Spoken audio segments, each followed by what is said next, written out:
Shalom umat Tuhan dimanapun Bapak Ibu Saudara berada. Kita bersyukur karena hari ini kita akan kembali merenungkan firman Tuhan. Sebab orang yang kuat bukanlah orang yang memiliki segala sesuatunya di dunia ini, tapi orang kuat adalah orang yang mendengarkan firman Tuhan dan melakukannya. Karena Yesus umpamakan seperti orang yang mendirikan rumah di atas batu karang, ya kan? Datang badai, datang banjir, datang angin ribut, rumah itu tetap kokoh karena dibangun di atas batu yang kuat. Itu sebabnya Tuhan Yesus mengajarkan kepada setiap kita untuk tetap terus tinggal dalam firman Tuhan. Karena orang yang tinggal dalam firman Tuhan akan menghasilkan buah. Dimanapun Bapak Ibu Saudara berada, kita akan sama-sama kembali merenungkan firman Tuhan. Kita berdoa, kita datang sama Tuhan. Bapak, terima kasih buat hari ini. Kami mengucap syukur buat kasih karunia, buat anugerah, buat keberkatan Tuhan, buat pertolongan Tuhan dalam hidup kami. Kami berterima kasih karena Tuhan baik dalam segala hal yang kami hadapi, segala situasi yang kami jalani. Kami tahu kami tidak pernah ditinggalkan seorang diri. Karena itu Tuhan sampaikan sesuatu bagi masing-masing kami.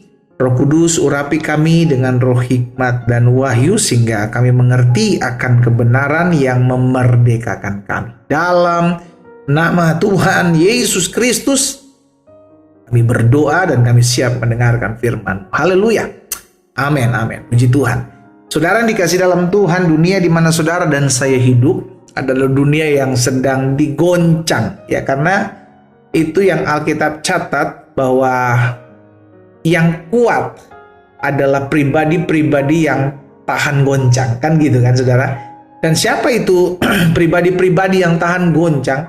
Alkitab sudah mencatat dalam Ibrani pasal 12. Ibrani 12 ayat 28. Jadi, karena kita, sama-sama bilang sama saya, karena kita menerima kerajaan yang tidak tergoncangkan, haleluya, marilah kita mengucap syukur dan beribadah kepada Allah menurut cara yang berkenan kepadanya dengan hormat dan takut.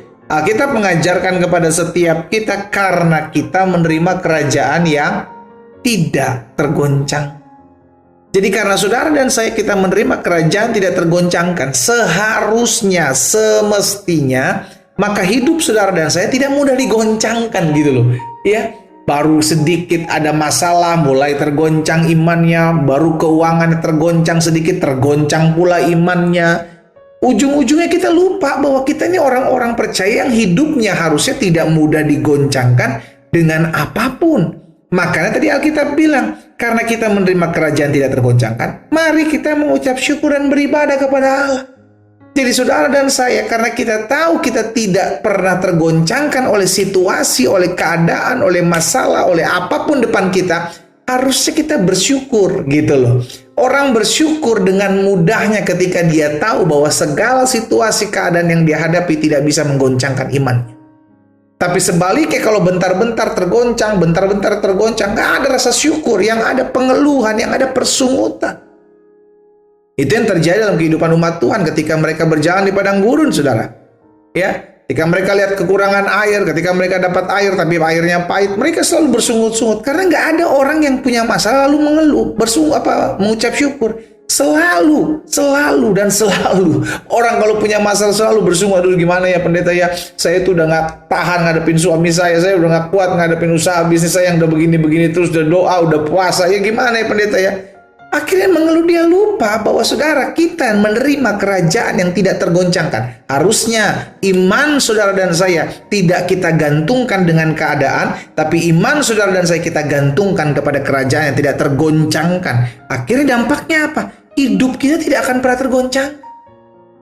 Ya, jangan jadi orang percaya yang bentar-bentar goncang imannya, bentar-bentar kegoncang pikirannya, hatinya tergoncang, ujung-ujungnya kejiwaannya tergoncang, saudara. Karena apa? Karena keadaan yang terjadi di depan. Itu sebabnya kenapa Rasul Paulus mengajarkan kepada kita, kita ini orang percaya hidup bukan karena melihat.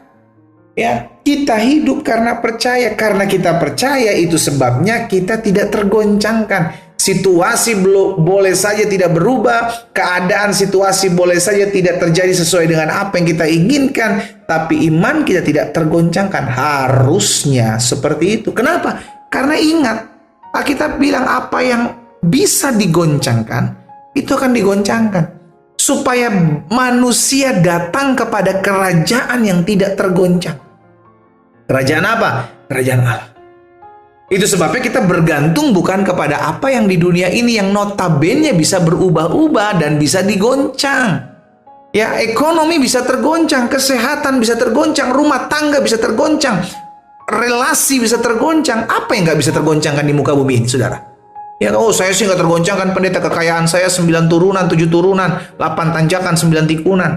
Sudah dikasih dalam Tuhan, kerajaanmu bisa tergoncangkan. Tapi kerajaan surga tidak bisa tergoncang. Itu sebabnya jangan gantungkan hidup kita dengan apa yang bisa tergoncang. Saudara, kalau kita mau jatuh, kita pegangan kepada sesuatu yang kita tahu itu kuat. Betul? Sama dalam hidup kita pun tahu. Kalau kita tahu kita ini akan tergoncang, kan kau mesti dekat-dekat dengan sesuatu yang tidak gampang goncang, sesuatu yang tidak gampang jatuh. Siapa? Ya Tuhan.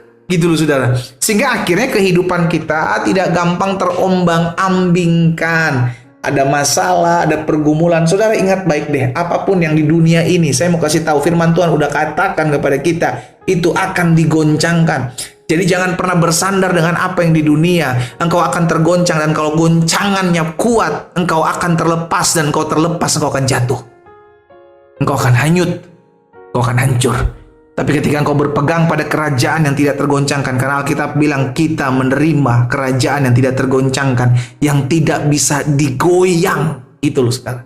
Apapun keadaannya, apapun situasinya. Karena hidupnya juga jadi tenang, dampaknya jadi kehidupan itu juga jadi tenang. Gak gampang digoncang dengan omongan orang. Ya kan, masih banyak orang-orang Kristen yang sampai hari ini goncang omongan orang, tersakiti hatinya, terkecewakan hidupnya. Kepahitan lah ujung-ujungnya. Karena apa? Karena telinganya gampang digoncang. Gitu loh, saudara. Perasaannya gampang digoncang. Baper jadinya, ke bawah perasaan. Bentar-bentar ke bawah perasaan. Bentar-bentar ke bawah perasaan. Hey, come on, hari ini gitu loh. Kita lihat dunia di mana saudara dan saya hidup nggak akan semakin baik. Tapi kalau kita menyadari, kita menerima kerajaan yang tidak tergoncangkan, harusnya imanmu tidak tergoncangkan, perasaanmu tidak tergoncangkan hanya karena omongan gosip-gosip murahan yang menimpa hidupmu. Gak akan mudah tergoncangkan. Karena kita menerima kerajaan tergoncangkan. Sehingga keadaan apapun di depan kita tidak sesuai dengan apa yang kita inginkan, apa yang kita doakan, apa yang kita harapkan belum terjadi seperti yang kita mau, kita gak gampang mengeluh, gak gampang bersungut-sungut ya. Tapi kita akan bersyukur. Kenapa kita bersyukur? Karena kita sudah menerima kerajaan yang tidak tergoncangkan, dan itu yang Tuhan mau untuk kita ingat. Berpeganglah kepada kerajaan yang tidak tergoncangkan. Itu kerajaan sorga, kerajaan Allah, kerajaan Tuhan Yesus. Kita berdoa, kita datang sama Tuhan. Bapa, terima kasih karena hari ini kami diingatkan kembali bahwa iman kami, iman orang percaya kepada Tuhan Yesus seharusnya tidak mudah digoncangkan oleh apapun juga. Karena kami menerima kerajaan yang tidak tergoncangkan. Karena itu hamba berdoa, biar setiap kami anak-anak Tuhan yang hari ini mendengarkan firman Tuhan melalui program Bible and Coffee, biarlah kami menjadi pribadi-pribadi yang tangguh, pribadi-pribadi yang kuat, pribadi-pribadi yang bersemangat menjalani hari-hari hidup kami. Kami percaya campur tangan Tuhan, kuasa Tuhan dinyatakan atas kami. Yang sakit Tuhan jamah dan sembuhkan, sebab ada tertulis, sampaikan firman, disembuhkan mereka. Yang lemah dikuatkan, yang bimbang diteguhkan, bahkan yang sedang tergoncang hari-hari ini. Hamba berdoa dalam nama Yesus, mendengarkan firman Tuhan hari ini membuat kami tidak lagi tergoncangkan, sebab Tuhan ada bagi hidup kami. Demi nama Yesus Kristus Tuhan kami berdoa. Haleluya. Amin.